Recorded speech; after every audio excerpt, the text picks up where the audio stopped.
시청자 여러분 안녕하십니까. 대통령 취임 3주년 특별 생방송 진행을 맡은 현대원입니다. 오는 2월 25일은 박근혜 정부가 출범한 지 3주년이 되는 날입니다.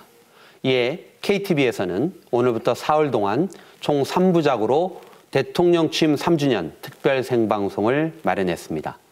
박근혜 정부의 지난 3년 동안의 성과를 살펴보고 남은 2년 동안 박근혜 정부가 선택과 집중을 해야 될 국정과제는 과연 무엇인지, 또 앞으로 이끌어 나가야 할 방향에 대해서도 오늘 심도 있게 논의해보는 자리 마련했습니다.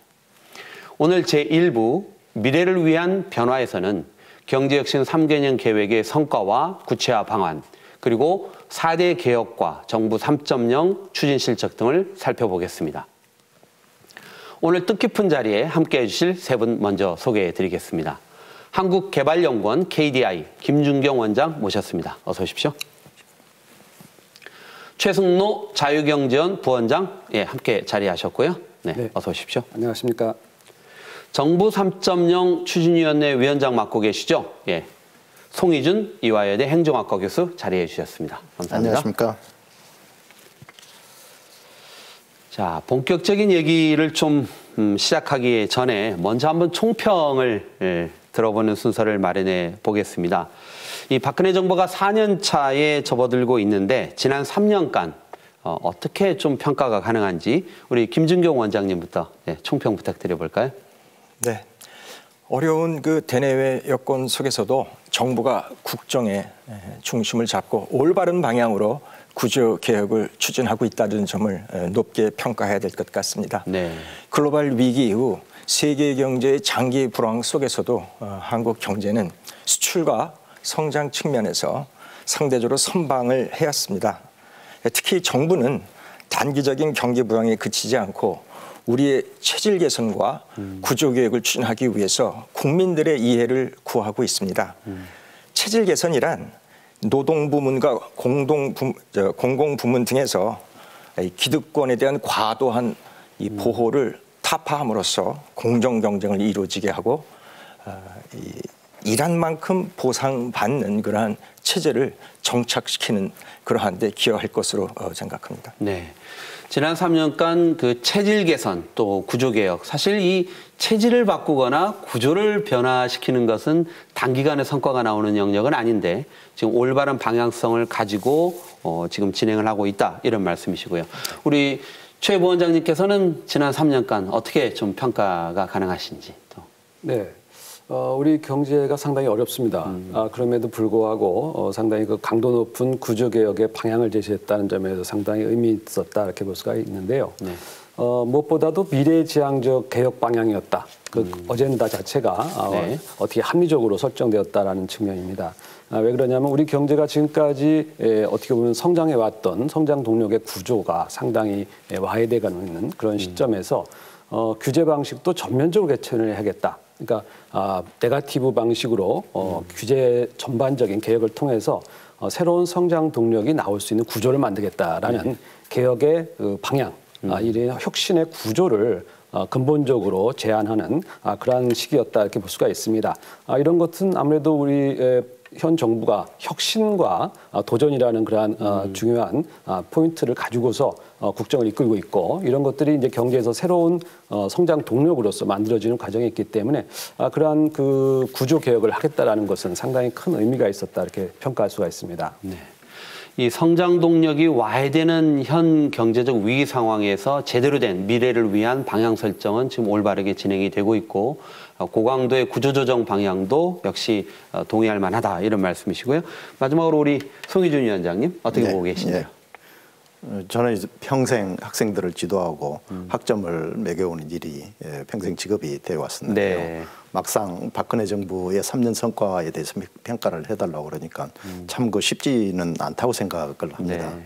그러나 저는 기본적으로 지난 3년 동안에 어떤 일을 박근혜 정부 해왔느냐를 한번 생각을 해보니까 100점 만점은 아니더라도 주어져 있는 이 어려운 여건 하에서는 정말 최선을 다했고 네. 할 만큼 일을 했다고 생각을 합니다. 특히 저희 그 정부 3.0 관점에서 봤을 때에는요.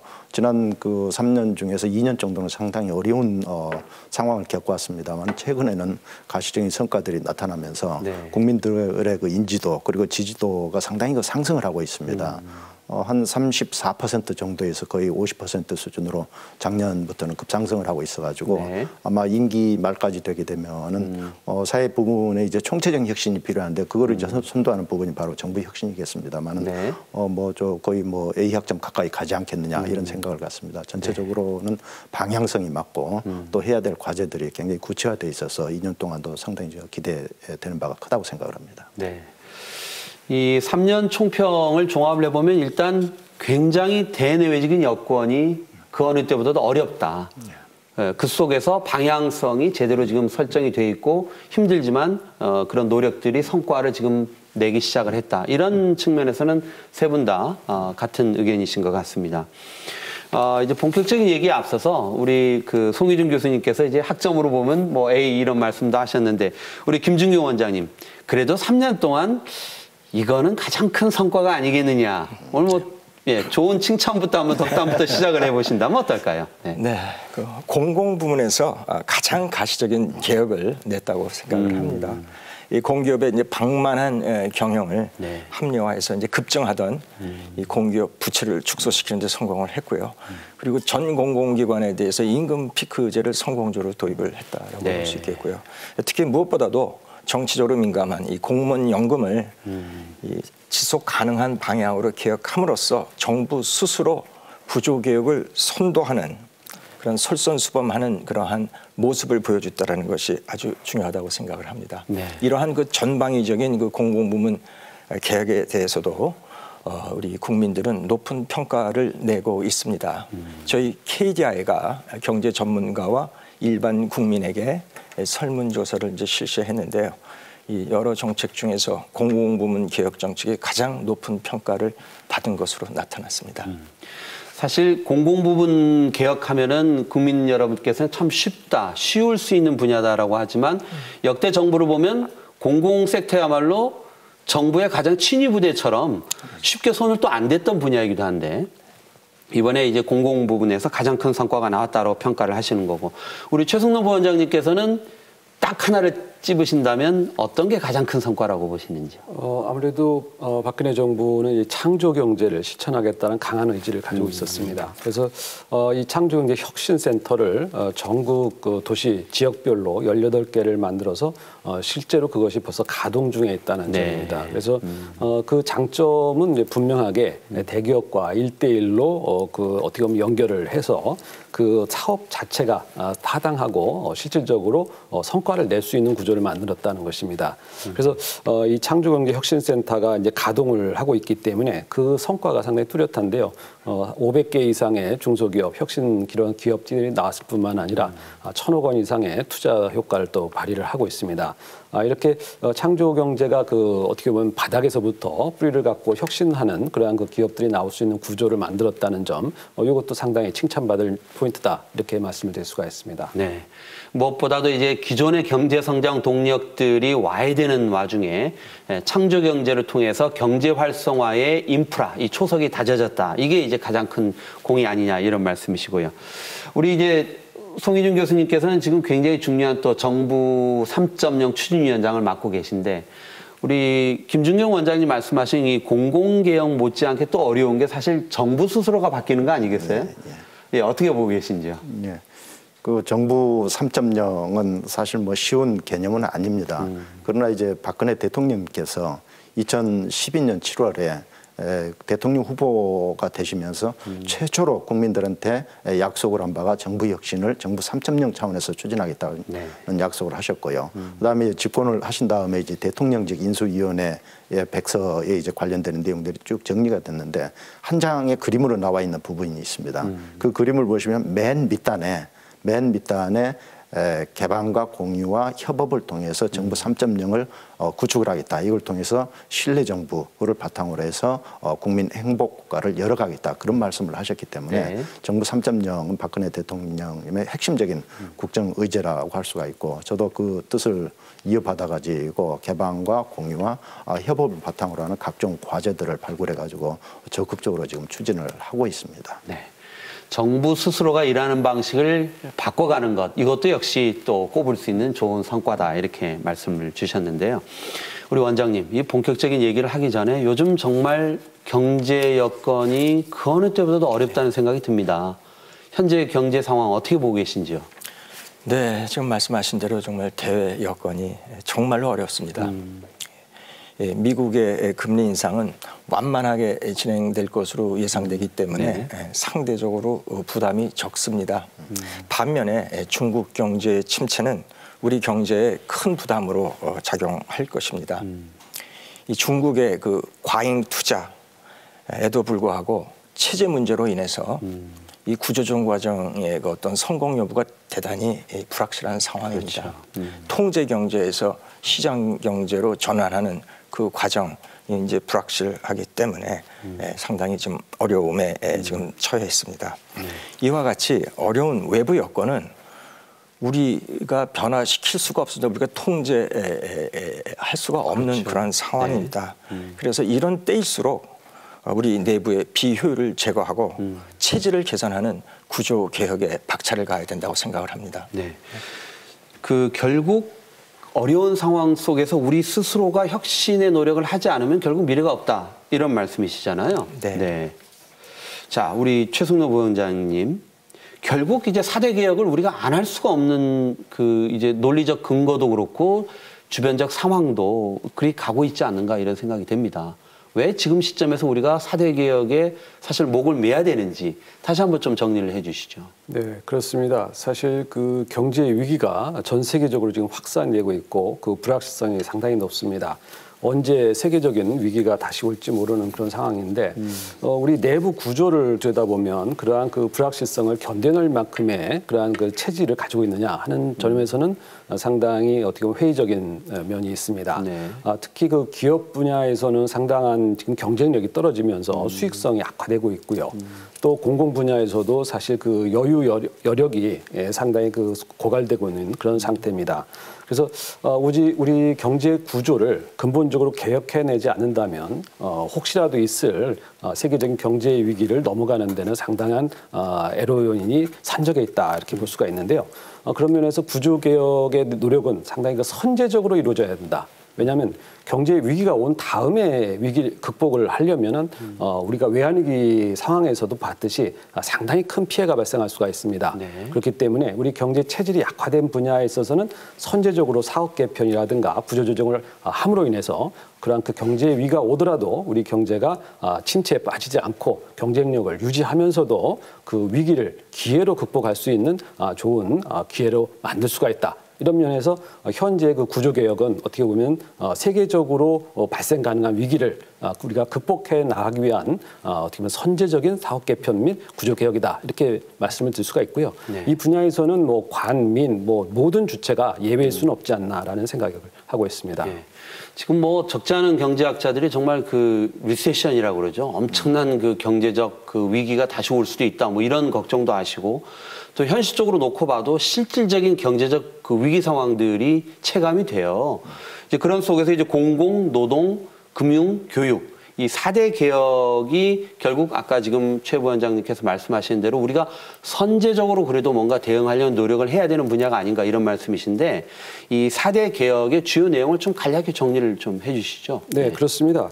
우리 사회에 어떻게 보면 경직성을 갖고 있는 분야다, 이렇게 평가할 수 있는 분야가 바로 이 공공 부분, 노동 부분에 있었습니다. 그리고 물론 금융이라든가 교육, 이렇게 미래지향적인 분야에도 있습니다만, 그래서 우리 경제가 좀 더 유연성을 확보하기 위해서는 근본적으로 노동 분야에 있어서의 유연성이 확보되겠다. 그리고 경제 전반적인 체질을 우리 공공, 특히 이제 관료 사회가 가지고 있기 때문에 그러한 그 경직적인 구조를 좀 완화하는 그리고 미래지향적이고 장기 지속 가능한 구조를 만드는 데 있어서 공공개혁이 먼저 선행되겠다는 측면입니다. 그래서 이 4대 개혁의 첫 번째 분야로 먼저 공공개혁이 먼저 추진이 됐고요. 네. 그래서 공공 관련돼서 장기적으로 연금이라든가 보험 이런 분야, 그다음에 공공 분야에 있어서의 효율성 측면 이런 것들이 먼저 이제 구조적으로 개혁을 해야겠다는 것이고, 이제 두 번째로는 우리 사회 전반에 있어서의 그 노동 분야에 있어서의 경직성이 상당히 높습니다. 그래서 이 노동 분야에서 효율성과 생산성을 높이기 위해서는 좀 더 유연성을 강화하면서 합리적인 임금 체계라든가 또는 이제 노동 고용 체계를 만드는 것이 필요하다. 그래서 이 노동 분야가 두 번째라고 말씀을 드릴 수가 있고요. 또한 우리 사업에 있어서의 그 서비스 관련 분야는 아무래도 경쟁력이 떨어지는 서비스 분야가 교육, 특히 금융 분야에 많이 있습니다. 이런 것은 미래의 먹거리로서 앞으로 우리 체질을 서비스 산업의 그 고도화를 이루면서 경쟁력을 확보한다는 측면에서 두 가지가 또 중요한 과제다. 이렇게 본다면 이 네 가지 과제는 그야말로 우리 정부가 심혈을 기울여서 중점적으로 구조개혁을 하는 아주 중요한 분야다. 이렇게 말씀드릴 수가 있습니다. 네. 그중에서도 사실 많은 국민들이 좀 깜짝 놀라셨을 부분이 바로 우리 김준경 위원장님 아까 말씀하신 공공개혁. 그중에서도 이제 공무원 관련된 이 공공기관의 임금 피크제라든지 특히 공무원 연금 개혁. 야, 이게 과연 이루어질까? 저도 이제 사실 걱정 반 기대 반인데 결국 이뤄냈지 않습니까? 네, 이거 어떻게 평가하시는지요? 네, 이건 아주 중요한 성과라고 생각합니다. 이번 그 공무원 연금 개혁을 통해서 향후 30년 동안 185조 원 상당히 이제 지출을 절약할 수 있었습니다.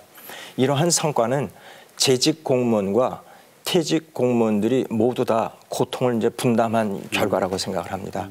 재직 공무원들은 더 내고 덜 받게 되었으며 이 퇴직 공무원들은 일정 기간 연금 수급액 동결되는 그것을 감내하셨습니다. 네.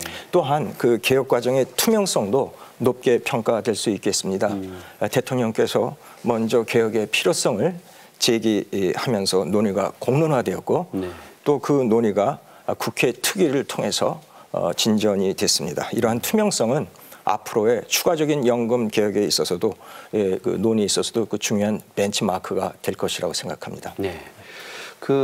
송 위원장님 아까 말씀하신 대로 이제 정부의 일하는 방식이 바뀌는 부분도 국민들이 좀 체감하기 시작하는 성과들이 나타나고 있는 것 같은데 예, 좋은 예를 좀 같이 설명을 해 주시죠. 예. 그 앞에 두 분께서 이제 공공부문 개혁 그리고 4대 부문 구조 개혁에 대해서 말씀을 해 주셨는데 사실 정부 3.0은 국민에 대한 행정 서비스의 혁신입니다. 이것도 마찬가지로 개혁이라고 할 수가 있겠고요. 그래서 정부 3.0은 이제 투명한 정부 그리고 유능한 정부를 구축해서 이제 국민에 다가가서 서비스를 제공해 드리는 그런 정부를 이제 구축하는 사업이라고 할 수가 있겠는데요. 뒤에도 이제 혹시 이제 기회가 되면 소개를 해드리겠습니다만 예를 들면 이런 사업이 있습니다. 작년 연말에 이제 다 연말정산을 했지 않습니까? 네.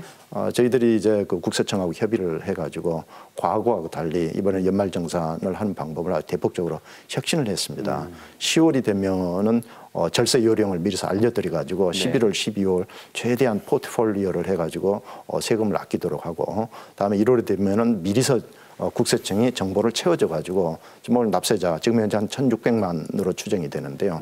이분들이 이제 결과만 보고 맞는지 틀리는지 누락된 것이 없는지 이런 걸 확인해가지고 오케이 사인만 내면 이제 연말정산이 처리되는 굉장히 간소화된 형태의 서비스를 제공함으로 해서 그 국민들이 굉장히 그 피부로 느끼는 그런 사업들이 있겠고 그 밖에도 예를 들면 이제 행복출산 원스톱 서비스와 같으면 과거에는 이제 아이가 태어나게 되면 막 관련되는 혜택이라든지 수당을 받기 위해서 이제 각종 기관에 찾아다니면서 일일이 신청해야 되는데 이제는 그거를 끌어모아가지고 한꺼번에 처리를 해드리는 행복출산 맞춤형 서비스도 있고요. 또는 이제 사망한 예를 들어 부모님이 돌아가신다든지 하면 또 여러 가지 상속 절차를 거쳐야 되는데 이것도 이제 안심 상속 서비스를 통해 가지고 지방자치단체에 가가지고 하게 되면 모든 정보를 끌어모아서 제공을 해드리기 때문에 아주 쉽게 이제 사후 문제를 처리하는 그런 서비스가 발굴이 되고 있습니다. 그 밖에도 이제 데이터 개방이라든지 또는 뭐 좀 일반 국민들은 좀 이해하기 어려우신 클라우드 컴퓨팅 같은 굉장히 효율적으로 정보 업무를 할 수 있는 그런 사업들을 지금 도입해서 적극적으로 추진하고 있습니다. 네. 저 개인적으로는 그 민원24 정말 한 7, 8개 부처로 나뉘어졌던 거를 하나로 모아서 모든 국민들이 그 민원24를 통해서 그냥 손쉽게 해결할 수 있도록 하는 그것도 대단히 인상적이었던 것 같긴 합니다. 정말 세계적으로 성공한 사례입니다. 그렇죠. 예, 네. 예. 그런데 최 부원장님, 이제 이런 여러 가지 변화 노력 중에 사실 지난 17년 만에 이제 노사정 대타협이 이루어졌는데 결국 파기가 선언이 됐습니다. 이제 후폭풍이 만만치 않을 것 같은데요. 이 문제 어떻게 좀 풀 수 있는지도 참 걱정이거든요. 어떻게 보시는지요? 네, 그렇습니다. 사실 그 어렵게 마련한 노사정 대타협이었는데 그것이 이제 국회의 벽을 넘지를 못했습니다. 어떻게 보면 우리 정치 실패 현장을 목격하고 있는데요. 우리 정부는 상당히 그 노사정 대타협을 통해서 그 강도 높은 노동 개혁을 추진하기 위한 어떻게 보면 강력한 의지를 표명을 했었습니다. 네. 대통령께서도 사회 발전에 있어서의 걸림돌은 있을 수가 있다. 하지만 그 애로나 장애 갈등 요인은 우리가 극복해야 되지 않겠느냐라는 의지를 표명을 했었죠. 그래서 사실 그 거의 10몇 년 만에 노사정위원회가 거의 하는 일이 없던 상태에서 이번에 이제 대타협을 이루었습니다. 그리고 노동개혁에 관련된 상당히 많은 어젠다가 노동개혁의 내용으로 포함이 됐습니다만 우리 정치가 그러한 그 어떻게 보면 국민의 염원을 외면하는 그러한 이제 문제가 발생을 한 것이죠. 사실 우리 경제에 있어서의 그러한 그 상당히 까다로운 규제들이 많이 있어요. 선진국과 비교해서 경직성을 요구하는 것들인데요. 특히 그 저성과자의 일반적인 해고, 그러니까 해고가 거의 불가능한 문제가 있었고요. 또 파견이라든가 대체근로라든가 이런 분야에 있어서의 상당히 그 강력한 규제 이런 것들이 우리 산업 현장의 경직성을 높여왔습니다. 그래서 이 노동개혁을 하지 않고서는 새로운 일자리가 이제 만들어지기 어려운 구조였음에도 불구하고 사실 노사정 대타협에서 만든 그렇게 아주 심도 있는 아주 풍부한 내용은 아니었습니다만 그러한 그 어떻게 보면 이 정치권에서 이러한 그 노동개혁을 외면한 것은 상당히 안타깝다. 하지만 올해라도 새로운 이제 총선과 또 앞으로의 이후에 있어서의 정치권이 이러한 그 우리 경제가 필요로 한 노동개혁에 좀 더 나서준다면 어떻게 보면 4대 과제, 4대 개혁이라고 하고 있는 이 노동개혁이 가장 핵심인데 그 분야의 개혁이 어떻게 보면 결실을 맺는다면 앞으로 상당히 큰 의미가 있지 않겠나 싶습니다. 네. 사실 작년 연말에 이제 KTV에서 이제 2015년을 결산하는 자리를 가졌는데 결국 이제 결론은 국회가 뭔가 좀 제대로 기능을 해주지 못해서 참 여러 가지가 얽혀 있다라는 부분에 대한 아쉬움을 토로하는 토론장이 됐어요. 지금 그 부원장님께서 말씀하신 것처럼 이제 결국 이 노동개혁이라든지 또 경제활성화법, 좀 국회에 계류되고 있는 것들이 좀 풀려야지만이 뭔가 숨통이 트일 텐데 그래서 일각에서 이제 식물국회라고 하지 않습니까? 그랬더니 식물들이 우리는 광합성 잘하고 할 역할 잘하는데 우리를 욕보이지 마라. 뭐 이런 얘기가 SNS 회자될 정도로 국회를 바라보는 국민들의 심정 참 답답합니다.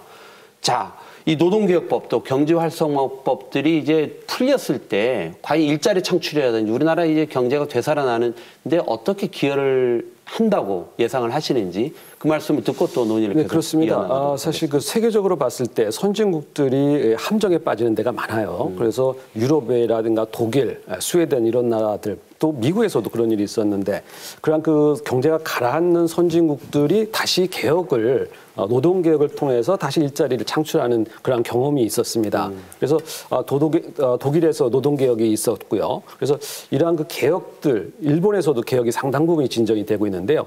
이런 그 이미 성공한 사례들이 있었기 때문에 그 성공한 사례들을 우리는 이제 받아들여야 할 시점이 아닌가 싶습니다. 네. 그 얘기는 뭐냐면은 경직화된 노동시장의 구조에서는 새로운 일자리가 만들어질 수 없다. 특히 올해와 같이 청년 실업의 고용 절벽 현상이 나타나는 이러한 시점에서는 상당히 강도 높은 노동개혁이 있어야만이 이러한 어떻게 보면 어려운 고용 사정을 완화할 수 있는 거 아닌가라는 측면에서 새로운 일자리가 만들어지는 투자는 결국은 노동 현장에서부터의 유용성 강화에서부터 일어날 수 있다는 점을 어떻게 보면 세계 선진국 사례에서도 분명히 볼 수가 있습니다.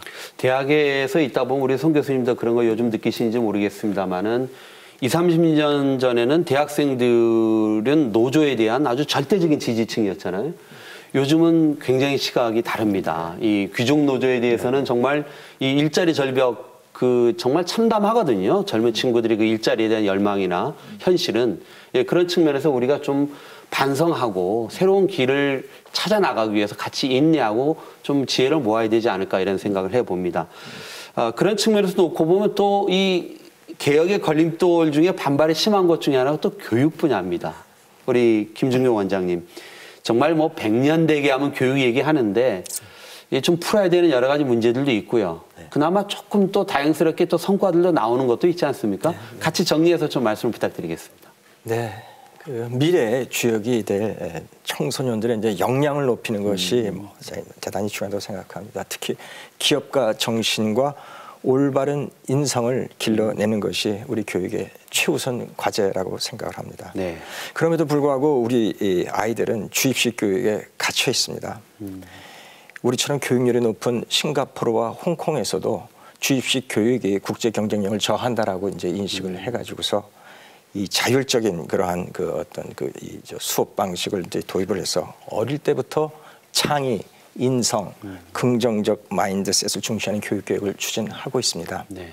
우리도 그 자유학기제 중학교 1학년 대상으로 이제 자유학기제를 지금 추진하고 있는 것인데 그것이 지금 그 주입식 교육에서 이 자율적인 수업 방식을 시도한다는 점에서 창의와 인성 교육의 시발점이라고 생각을 합니다. 미래 진로에 대한 모색도 해볼 수 있는 그렇죠. 그런. 그래서 이제 KDI는 최근 중학교 자유학기제를 이제 활용을 해서 네. 세종시와 대구시에 이 토론식 수업 방식을 적용을 하고 그 성과를 측정하는 연구를 수행을 했습니다. 그래서 연구 결과 토론식 교육을 받은 학생들이 그렇지 않은 학생들에 비해서 상호 신뢰와 협동심이 더 향상됐다라는 그러한 결과가 나타났습니다. 네.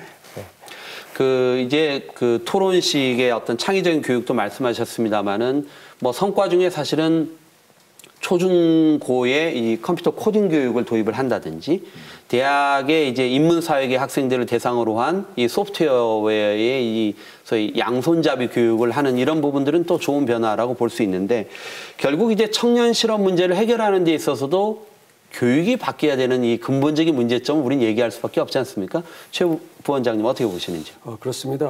우리 교육이 어떻게 보면 미래 성장 동력 산업이다 이렇게 볼 수가 있습니다. 왜 그러냐면 이게 교육 산업 자체가 지식 산업의 핵심이거든요. 그래서 새로운 지식과 고부 가치를 창출하는 그런 가치 있는 지식이 창출되는 것이 바로 교육 현장이고 교육 산업입니다. 특히 대학이 그러한 역할을 해줘야 됩니다. 네. 그래서 이 고등교육의 그 경쟁력이라는 것이 우리 산업 구조에서 이제 상당히 중요해지고 있는데요.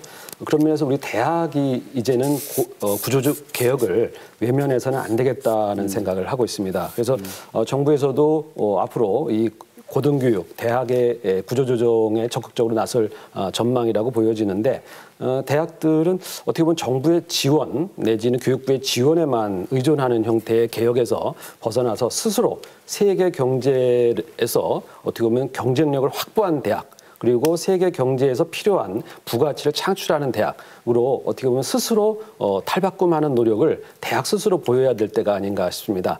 그래서 교육 산업이 경쟁력을 확보해야만이 우리 경제에 있어서의 전반적인 산업 구조가 혁신하는 구조 그리고 가치 있는 지식을 창출하는 그러한 그 서비스 산업에 있어서의 어떻게 보면 고부가치 산업으로 발전할 수 있지 않을까 싶습니다. 네.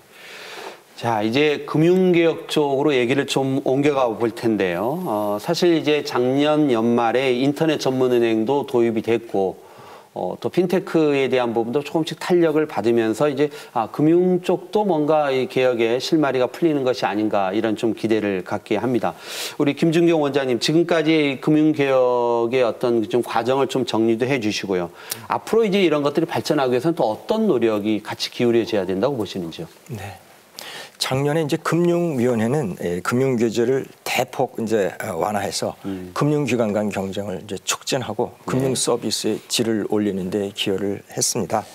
말씀하신 대로 이제 핀테크와 크라우드 펀딩 등 새로운 금융 기법이 활용될 수 있는 토대가 마련되었고요. 네. 인터넷 전문 은행이 들어옴으로써 온라인과 오프라인이 이제 경쟁을 함으로써 은행 산업 전체의 경쟁이 이제 활성화되는 그런 효과도 있었고, 네. 특히 금융 투자업과 보험에 대한 규제도 크게 완화됐습니다. 그런데 이런 규제 완화와 함께 이제 전 필요한 것은 금융개혁의 효과가 극대화되기 위해서는 금융기관 구성원들의 성과주의 문화가 이제 확산돼야 된다고 생각합니다. 네. 지금 현재 은행의 보수 구조를 보면은 고정급이 84%에 불과하고요. 성과급이 16%에 달하고 있어서 혁신에 대한 유인을 갖기가 어렵게 돼 있습니다. 네. 실제로 은행원들은 일을 하지 않아도 호봉이 이제 자동적으로 올라가는 한편 부실 사고가 나는 경우에는 책임을 지는 그런 관행이 있기 때문에 네. 보신주의에 빠져서 이 금융의 실물 지원 기능, 자금 중개 기능에 이제 제약을 받고 있겠습니다. 다만 성과주의 이제 확대가 좋지만 그 성과주의 이제 확대에 따른 단기 실적주의가 이제 확산되는 것을 또 경계할 필요가 있겠습니다. 그래서 성과를 이제 측정하는 데 있어서 단기 실적보다는 장기 성과를 연동해서 평가하는 것이 중요하다고 생각합니다. 네. 지금 이제 국민 입장에서 보면 이제 이러한 그 정부의 여러 가지 노력들에 대한 뭐 소통의 문제라든지 적극적으로 이제 국민들이 이렇게 변화하는 정부의 제도를 잘 활용하는 게 또 중요하지 않을까 이런 생각이 드는데, 정부 3.0을 추진을 하면서 사실은 제도의 변화도 있고요. 또 이런 것들을 국민에게 적극적으로 알려야 되는 또 노력도 있지 않습니까? 지금 어떻게 좀 잘 진행이 되고 있다고 전체적으로 보시는지요? 또 뭐 아까 말씀 안 하신 한두 가지 또 좋은 예가 있다면 같이 곁들여 주시죠. 작년 8월에 이제 박근혜 정부의 전반기가 지나면서 국정 1기의 그 정부 3.0과 관련된 성과를 한번 저희들이 자체 점검을 해봤습니다. 네. 그래서 전국의 중앙행정기관, 지방자치단체, 그리고 이제 공공기관 하면 한 700여 개 가까이 되는 기관들이 있는데요. 네. 다들 그 2년 반 동안에 정말 열심히 노력하셔가지고 좋은 그 3.0 작품들 많이 내놨는데요. 저희들이 이제 뭐 다 발표는 할 수가 없어서 한 100가지로 1차적으로 추리고 2차적으로 30개를 선정을 해서 이제 언론에 발표를 했는데 뭐 조그만 책자로 발표를 했습니다. 저희 홈페이지에 다 나와 있는데요. 보니까 정말 훌륭한 사업들을 많이 하셨고 그 사이에 이제 제도라든지 업무 과정 이런 걸 많이 혁신했는데 그 중에서도 제가 뭐 다 기억할 수는 없으니까 한 두 가지만 소개를 해드리면요. 뭐 고용복지 플러스 센터와 같은 게 있습니다. 과거 같으면은 구직 활동 따로, 직업훈련 따로, 다음에 각종 그 사회보장, 기초생활보장과 관련된 서비스를 각각 다른 기관에 가서 받아야 되는 그런 서비스들을 고용복지 플러스 센터에서 한꺼번에 그 서비스를 받을 수 있는 그런 제도와 조직이 도입이 됨으로 해서 굉장히 그 분야의 그 국민들이 편하게 생각을 하십니다. 지금 전국적으로 계속 확대해 나가고 있는데 지금 현재 40여 개가 개설이 되어 있기 때문에 국민들이 가까운 데 찾아가셔가지고 관련된 서비스를 받으시면 좋겠다는 생각이 들고요. 지금 말씀을 들어보면 한쪽에서는 이제 노동시장을 개혁하기 위해서 굉장히 강력한 의지를 가지고 지금 추진을 하고 있고, 또 다른 한편에서는 어쨌든 국민들 눈높이에 맞춰서 국민들이 고용을 촉진하거나 또는 실업이 됐을 때 잘 대처하게 하는 그런 고용과 복지의 통합된 지원 시스템이 또 작동하고 있다, 이런 말씀이시잖아요. 정말 맞는 말씀입니다. 좋은 지적을 해 주셨습니다. 그런 그 서비스가 되고 있고요. 그러니까 한쪽에서는 구조 개혁하면서 다른 쪽에서는 그것에 대한 어떤 보완책을 계속 정부가 지금 마련하고 있는 것이죠. 서비스 관점에서. 또 이제 그 장애인이라든지 기초생활 수급자들에 대해서 정부가 여러 가지 감면 혜택을 주는 게 있습니다. 요금 감면 혜택인데요. 예를 들면 KBS 시청료라든지 또는 뭐 전기요금이라든지 이동통신요금, 가스요금, 도시가스요금 이런 것들을 감면을 해드리는데, 과거에는 각 기관에 다 가서 그 신청을 해서 감면을 받아야 됐습니다. 그러니까 KBS 가고요. KBS는 한전이 대행을 합니다만 전기요금은 한전에 가야 되고 가스요금은 이제 가스공단에 가야 되고 일일이 가서 신청을 해야 되는데, 지금 동주민센터에 가서 한 번에 신청하면 그런 문제들이 다 한꺼번에 해결되는 그런 서비스가 도입되고 있습니다. 그래서 이런 서비스들은 아까 말씀드린 대로 연말정산 그 간소화 서비스 이런 것들하고 묶어가지고 정말 국민 관점에서 정부 행정 서비스를 혁신하는 거가 되겠고, 그걸 뒷받침하기 위해서는 또 정부 뒤쪽에서 또 변화가 있어야 됩니다. 그래서 앞에 간단히 말씀드렸던 클라우드 컴퓨팅이라든지 또는 빅데이터 분석이라든지 이런 그 정부 뒷부분의 그 역량을 강화하는 그런 여러 가지 그 과제들을 저희들이 수행하고 있어가지고, 박근혜 정부가 끝나게 되면 정부 행정이 하는 방법이 이렇게 달라졌구나 네. 하는 걸 아마 체감하실 수 있을 것으로 그렇게 생각을 합니다. 이제 그러다 보니 사실 이 박근혜 정부 3주년에 대한 평가가 오히려 대내적인 것보다는 대외적, 즉 이제 국가 밖에서 보는 성적이 더 후하지 않는가 이런 생각이 좀 듭니다. 우리 김중현 원장님, 지금 IMF나 OECD가 이 G20 회원국들을 대상으로 한 평가를 보면 우리나라의 현재 성장 전략 대단히 우수한 걸로 평가됐다는 결과 있지 않습니까? 네. 좀 소개를 해주시죠. 네. 2014년 그 호주 G20 정상회의에서 G20 모든 회원국들은 성장 전략, 그러니까 성장을 위한 구조개혁 전략을 제출하라고 네. 결정을 하였고요. 그리고 IMF 시험을 본 거군요, 이를테면. 네. 그렇습니다.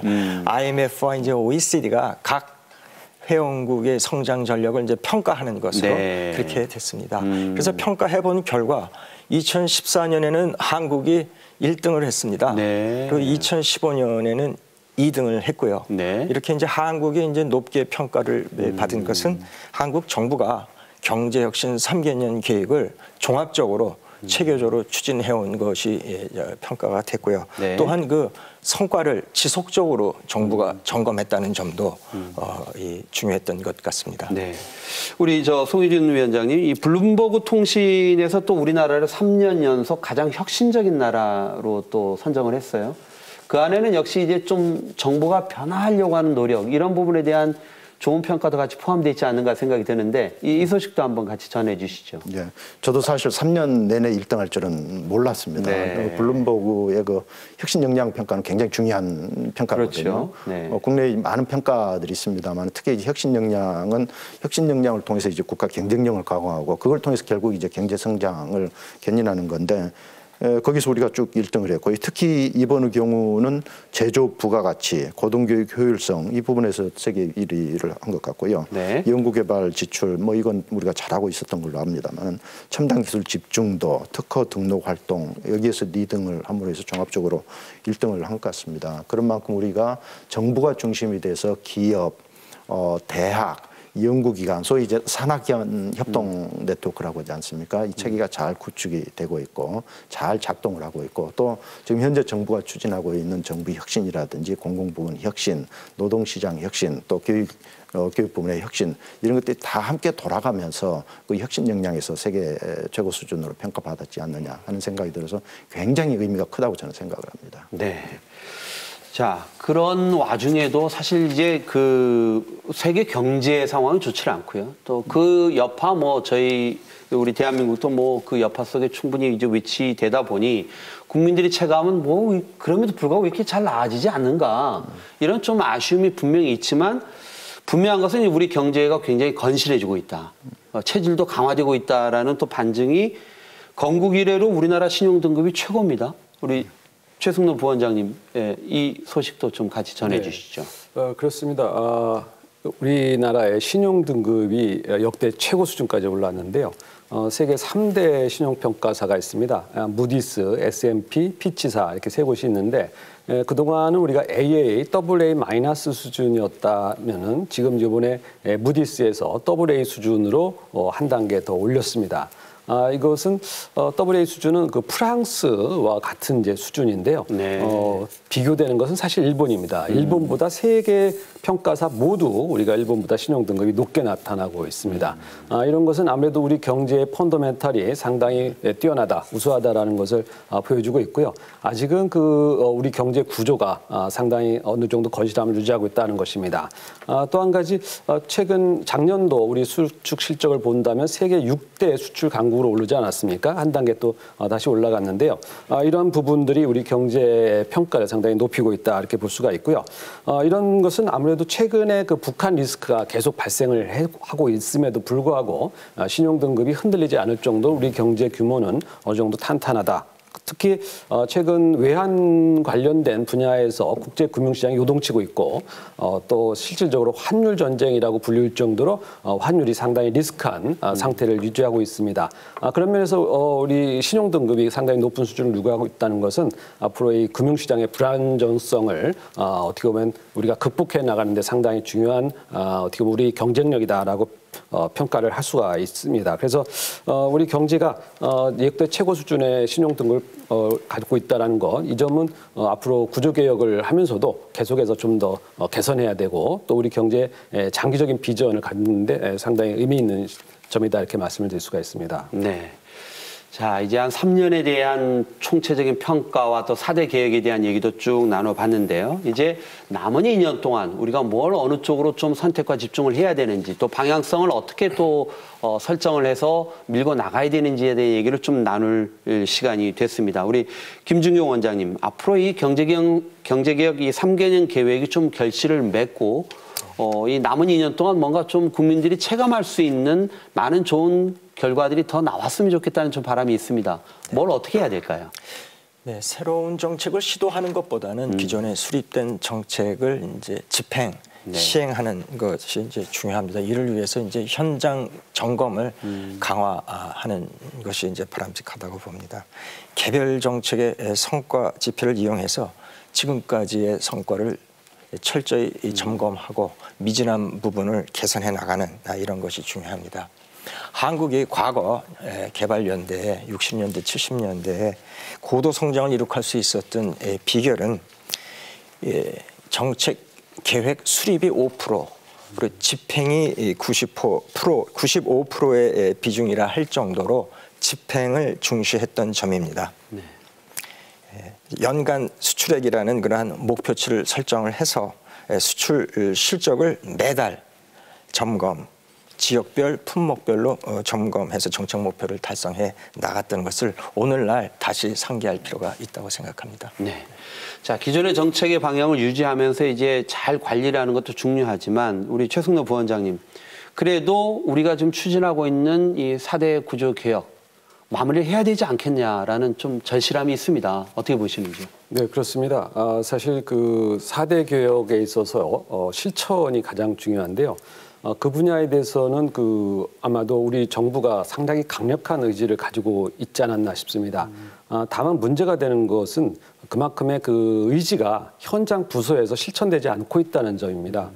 특히 이제 교육 관련된 개혁은 교육부가 책임지고 이루어야 되는데 이 분야를 자꾸 미룬다든가 금융 관련된 분야에서도 금융 당국이 어떻게 보면 성과에 대해서 책임을 져야 되는데 그 성과보다는 단순한 구호 내지는 정책적 공약 내용으로만 그것을 피하려고 하는 듯한 면이 보이고 있습니다.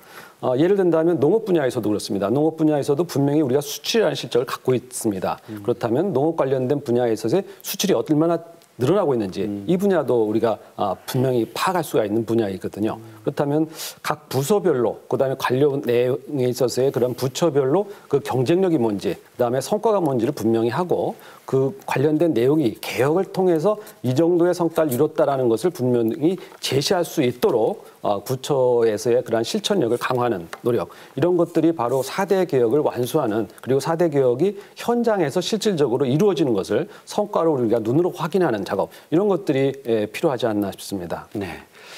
자, 과연 정부가 변하겠느냐, 이런 화두 아마 위원장 맡으실 때 고민이 많으셨을 텐데 지금 3년을 보면 정부 3.0이 이제 가닥은 잡은 것 같습니다. 이제 공무원들도 일하는 방식의 변화도 좀 서서히 보이고요. 또 여러 가지 흩어졌던 것들이 이제 통합되는 실질적인 결과들도 보이는데 남은 2년 동안 이 정부 3.0 어느 쪽에 조금 더 집중해야 된다고 보시는지요? 예. 앞에 두 분들도 아주 좋은 말씀을 해 주셨는데요. 이제는 이제 외형적인 실적이라든지 건수 중심으로 하는 것보다는 내실을 기할 때가 됐지 않느냐, 그런 생각이 듭니다.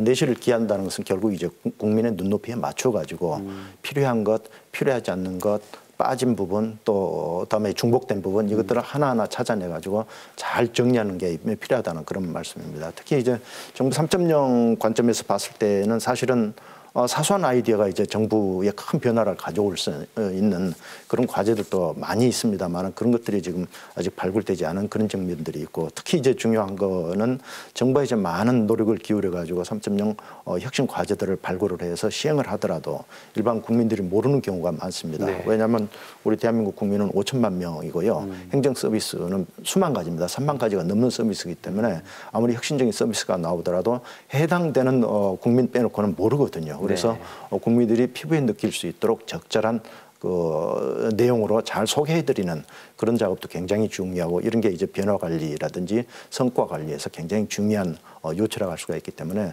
나머지 2년 동안은 그와 같은 방향으로 성과 관리 그리고 변화 관리에 초점을 두어야 되지 않겠느냐 생각을 합니다. 네. 자, 이제 정리할 시간이 다 됐습니다만은 우리 최승로 부원장님. 네.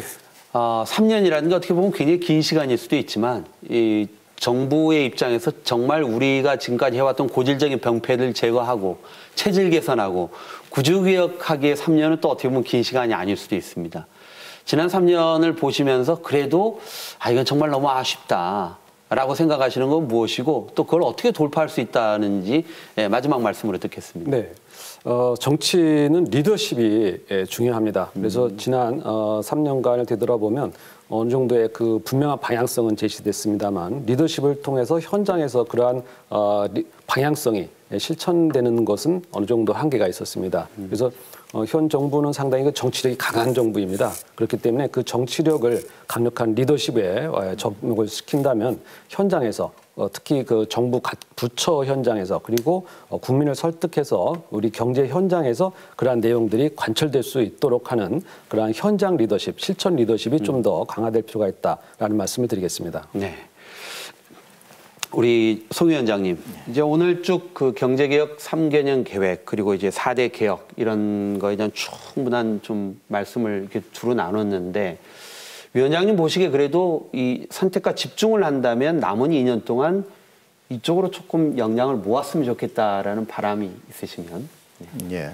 뭐 정부 부문도 그렇고 사회 부문도 그렇고 혁신은 지속이 돼야 됩니다. 우리 박근혜 정부에서 끝나는 게 아니고 이제 다음 정부에서도 혁신을 지속해야 되고 혁신을 중지하는 순간 낙오자가 될 수밖에 없는 겁니다. 그래서 정부 3.0 관점에서 봤을 때에도 다음 정부에 가면 이름은 바뀔지 모르더라도 우리 박근혜 정부에서 추진하고 있는 사업들이 일부 더 추가돼야 될 부분들이 있다면 계속 돼야 된다고 생각되고요. 네.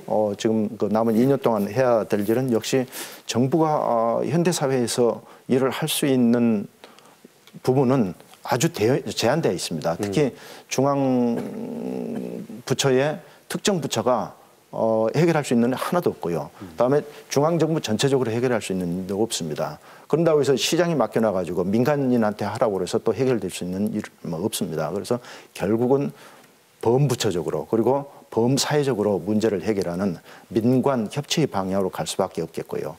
부처들끼리 그 단독으로 하는 것보다는 여러 부처들이 힘을 합치고 그다음에 이제 국민들이 적극적으로 동참을 해가지고 지지할 건 지지하고 또 건설적인 비판도 다 좋습니다. 이걸 통해서 우리가 맞닥뜨려 있는 굉장히 어려운 난제들을 하나씩 힘을 합쳐서 해결해 나가는 그런 노력을 기울이는 게 굉장히 중요하기 때문에 라고 생각을 하고요. 사회자님이 말씀하셨고 또 우리 김 원장님도 말씀하셨습니다만은 정권이 이제 후반기로 접어들기 때문에 많은 문제를 해결하려고 하는 것보다는 정말 중요한 소수의 문제에 선택과 집중을 하는 게 굉장히 중요한 우리의 그 앞으로 2년 동안 해야 될 방향이라고 생각을 합니다.